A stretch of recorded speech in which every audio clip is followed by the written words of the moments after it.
اور وہ انسان کی طبیعت ثانیہ بن جائے کہ بعض چیزیں انسان کی اللہ نے طبیعت کے اندر رکھی ہیں کہ جیسے کھانے کی خواہش ہے، پینے کی خواہش ہے، دوستوں کے پاس جانے کی، ماں باپ کے پاس بیٹھنے کی، ایسی جب کوئی فحش انسان کی طبیعت بن جاتا ہے کہ وہ فحش کے ذریعے سکون حاصل کرے، فحش کے ذریعے اپنے ذہن کو پرسکون رکھنے کی کوشش کرے، یا فحش کے ذریعے مزہ لذت حاصل کرنا، اور حالانکہ اس میں حقیقی لذت نہیں ہے، اس میں حقیقی ذہنی سکون نہیں ہے، اس میں ہمیشہ بے چینی ہے، اضطراب ہے۔ اگر حلال طریقے سے اس کو نہ کیا جائے تو اس میں ہمیشہ بے چینی، ہمیشہ اضطراب، ہمیشہ نفس کی ملامت، ضمیر کی ملامت، اور انسان بس اپنے آپ کو اس طرح کے گناہ کرنے کے بعد بعض اوقات آئینے میں دیکھتا ہے تو شرم سے نگاہیں جھک جاتی ہیں۔ ہاں جو بے حیا ہو وہ الگ بات ہے۔ تو خلاصہ کلام یہ ہے کہ پھر جب اگر طبیعت ثانیہ یہ بن جائے اور گندگی ذہن کو اپنے قبضے میں لے لے تو پھر اس قسم کی باتیں کوئی بری نہیں لگتی ہیں، ایسا لگتا ہے کہ بلکہ روکنے والا برا لگنے لگ جاتا ہے، اس کو انسان سمجھتا ہے کہ یہ بیچ میں کیسے آ گیا۔ جیسے کسی سے ناجائز دوستی ہے، ناجائز تعلقات ہے، اور چاہے وہ گفتگو کی حد تک ناجائز تعلقات ہوں یا باقاعدہ پریکٹیکلی طور پہ، فزیکلی طور پہ کوئی ناجائز تعلقات قائم ہو جائیں، تو پھر وہ چاہتے نہیں ہیں کہ ان تعلقات کے اندر کسی قسم کی دراڑ پیدا ہو، جب تک کہ خود اپنی طبیعت اچاٹ نہ ہو جائے، بور نہ ہو جائے، جب تک ایسا خود کیفیت نہیں ہوتی انسان نہیں چاہتا کوئی درمیان میں آئے۔ اب اگر کوئی مثال کے طور پر دو افراد ہیں جو اس طرح کا تعلق قائم کیے ہوئے ہیں اور ایسی کوئی بات کوئی بیان کر دے، چاہے میڈیا پر، چاہے کوئی مسجد کے اندر واعظ کے دوران کہ آواز کانوں تک پڑ جائے کہ اس قسم کی چیزوں کی برائی بیان کر رہے ہوں، تو پھر نفس ایک خوف محسوس کرتا ہے کہ اگر فریق ثانی نے اس باتوں کے اثر کو قبول کر لیا تو پھر ہمیں تو یہ مزہ حاصل نہیں ہوگا، تو پھر وہ نفرت پیدا ہوتی ہے۔ اس قسم کی آوازیں سن کر، قرآن سن کر نفرت پیدا ہوتی ہے، حدیث سن کر نفرت پیدا ہوتی ہے، وعظ و نصیحت، بزرگوں کے اقوال، ان کے واقعات سن کر دل میں نفرت اور ناپسندیدگی پیدا ہوتی ہے، اور اس طرح کا شخص نہیں چاہتا کہ اس کا فریق ثانی ان باتوں کو سن کر پاکیزگی کی طرف مائل ہو جائے، تو وہ اس کو سننے نہیں دیتا ہے، وہ اس کو مطلب ان باتوں کا اثر قبول کرنے نہیں دیتا ہے۔ جیسے مثال کے طور پہ کوئی دوسرے نے کہا کہ یار فلاں جگہ بیان سنا تھا، بہت مجھے تو ایک دم خوف سا ہوا، ندامت سی ہوئی، ارے یار یہ مولویوں کی باتیں چھوڑو، یہ کچھ بھی نہیں ہوتا، انہیں کیا پتا، یہ کر کے فوراً اس کا دوبارہ ذہن گندا کرنے کی کوشش۔ تو یہ ایسے معاملات ہوتے ہیں، اور جو خصوصاً یہ یونیورسٹیز وغیرہ کے ہاسٹلز میں جو گڑبڑیں ہوتی ہیں، اللہ تعالیٰ معاف فرمائے، یہ کسی پر کم از کم جو ہاسٹلز میں رہتے ہیں ان پہ تو مخفی نہیں ہے۔ خلاصہ کلام یہ ہے کہ اللہ نہ کرے اگر کوئی ہمارا ایسا سننے والا بھائی ہے یا بہن ہے، یا ہمارا جیسے یہ پروگرام ہے، بہت سے لوگ ہمارے اس قسم کے پروگرامز کو نیٹ پہ ڈال دیتے ہیں، بہت بہتر ہے کہ آپ لوگوں تک ان چیزوں کو پہنچائیں تاکہ شعور بیدار ہو۔ جہاں ایک فحاشی کو عام کرنے کے سلسلے میں ایک باقاعدہ ٹیم ورک ہو رہا ہے، اور ہمارے نوجوانوں کی اخلاق کو، ان کی عادات کو اور ان کے کردار کو مست کر کے، پست کر کے اور تباہ کر کے ہماری اگلی نسلوں کو خطرے میں ڈالا جا رہا ہے، وہیں پر اسی قسم کے ہمیں جہاد کرنے پڑیں گے، گفتگو کے ذریعے جہاد کرنا پڑے گا، عملی طور پر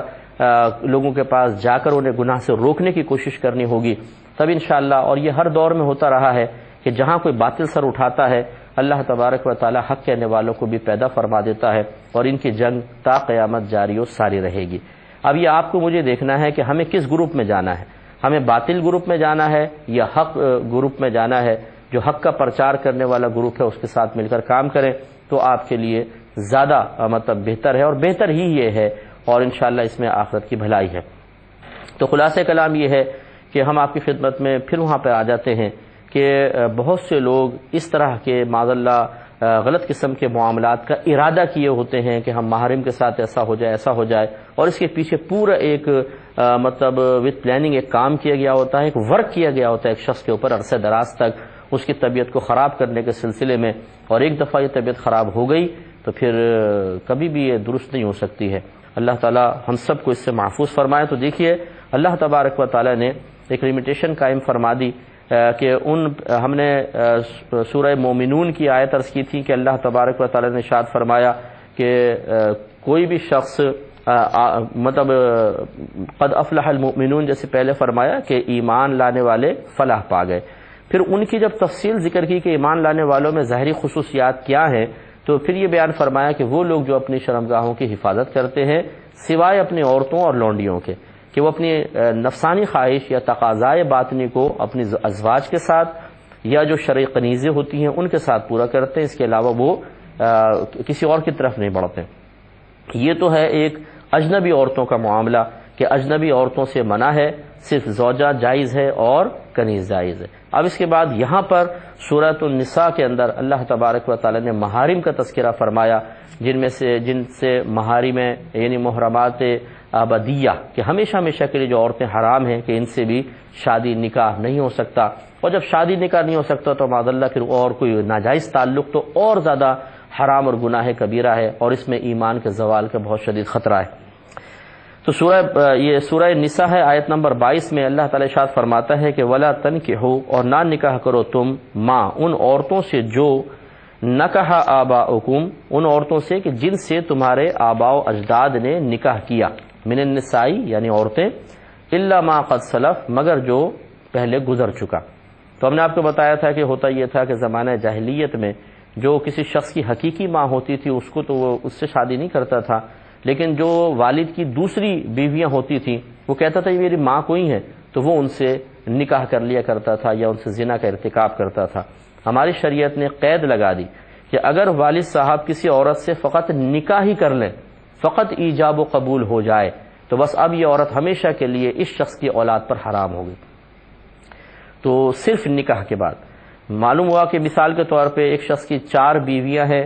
اور ایک بیوی سے بیٹا ہے، تو اس بیٹے کے لیے چاروں ہی مائیں ہیں حقیقتاً، کیونکہ والد صاحب کی منکوحہ ہیں، اور ان سے اگر بالفرض والد صاحب کا انتقال ہو جاتا ہے تو کیا بقیہ 3 سے یہ نکاح کبھی کر سکتا ہے؟ نہیں، کیونکہ وہ والد صاحب کی منکوحہ رہی ہیں، اور جب ایک دفعہ ایجاب و قبول ہو گیا، منکوحہ بن گئی، تو قیامت تک کے لیے حرمت ابدی ثابت ہو گئی، اب وہ کبھی اس کے لیے حلال نہیں ہو سکتی ہیں۔ انہ کان فاحشۃ و مقتا، بے شک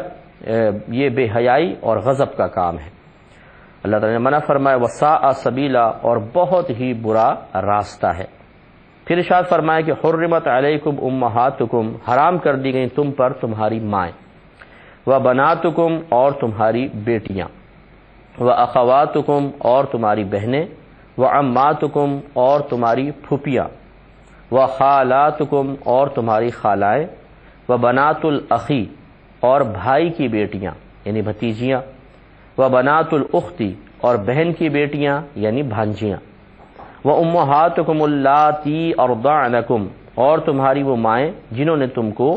دودھ پلایا، یہ بھی تم پر حرام ہے۔ اس کی تفصیل انشاءاللہ میں تھوڑی سی اور عرض کروں گا نیکسٹ پروگرام میں۔ وآخر دعوانا ان الحمدللہ رب